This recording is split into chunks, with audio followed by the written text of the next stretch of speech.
अब ये किस चीज की लिस्ट निकाल रहे हैं? बीजेपी के रेप केस वालों की लिस्ट। ये लो जी। बीजेपी कह रही है सब संस्कारी है वहाँ पे। हाँ, संस्कारियों की लिस्ट दिखा रहा हूँ मैं आपको।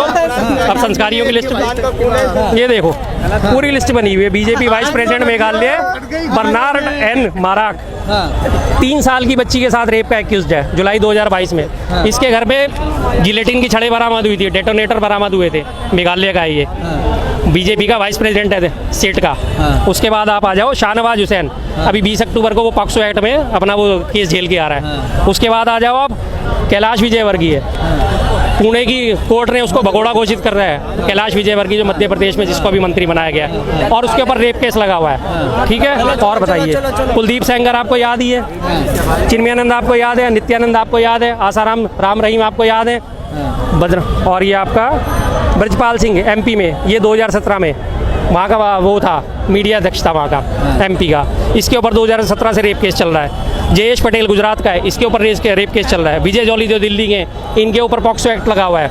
और कितनी लिस्ट दिखाऊँ आपको?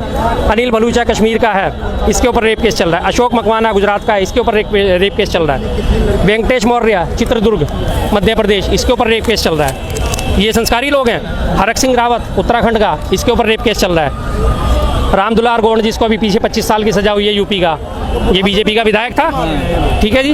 कुणाल पांडे, अभिषेक सक्षम, ये IT सेल के भी तो ताजे तरीन उदाहरण है। और कितनी लिस्ट चाहिए सर आपको? ये संस्कारी हैं। ऐसे संस्कारी हो तो फिर तो भारतीय जनता पार्टी नहीं है, फिर वो बलात्कारी जनता पार्टी है। फिर ये बलात्कारी जनता पार्टी है, बिल्कुल है। अब भी कोई शक है? 15-15, 16-16 लोगों की मैं आपको लिस्ट दे रहा हूँ, अब भी कोई शक है? हमने सुना था, लेकिन बलात्कारी पार्टी अब भी शक है कोई? तो फिर मैं कुछ कह नहीं सकता। प्रधानमंत्री कह रहे हैं कि कोई भी यहाँ भ्रष्टाचारी बलात्कारी हमारी पार्टी में रह नहीं सकता है। अच्छा, भ्रष्टाचारी नहीं रह सकते। हाँ। शुभेंदु अधिकारी वेस्ट बंगाल का था। हाँ।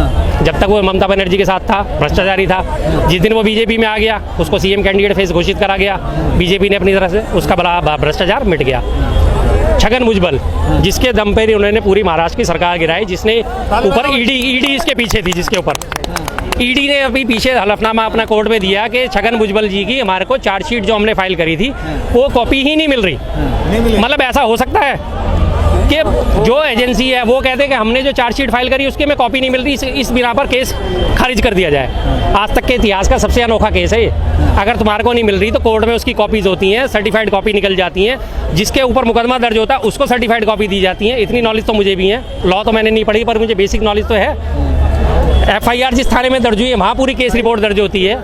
फिर वो कहते हैं जी हमें नहीं मिला। नारायण राणे महाराष्ट्र का, उसके ऊपर भ्रष्टाचार के आरोप थे। जिस दिन उसने बीजेपी ज्वाइन करी, भ्रष्टाचार खत्म हो गया। अजीत पवार का सबको याद है। अभी अजीत पवार का नाम बोलूंगा, चक्की पीसिंग सबको याद आ जाएगा। मोदी जी खुद बोल रहे थे चक्की पीसिंग 70,000 करोड़ के घोटाले का आरोपी था। 70,000 करोड़ के घोटाले का आरोपी था। जिस दिन बीजेपी में शामिल हुआ, घोटाला खत्म हो गया। मतलब बीजेपी में शामिल होते घोटाला खत्म है।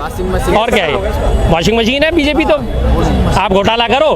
प्रधानमंत्री जी सीधा कहते हैं किसी भी भ्रष्टाचार को नहीं बख्शूंगा, लेकिन कब तक? जब तक वो दूसरी पार्टी में। जिस दिन वो मेरी पार्टी में आ जाएगा उस दिन वो पाक साफ है।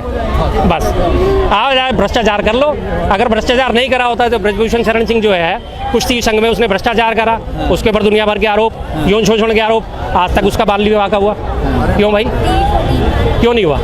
अगर बीजेपी ऐसी ही है, पाक साफ है, और प्रधानमंत्री जी हमारे इतने पाक साफ हैं, तो क्यों उन्होंने बिल्किस बानो के हत्यारे और बलात्कारियों का महिमा मंडन होने दिया? क्यों उनके मुंह से शब्द नहीं फूटा था?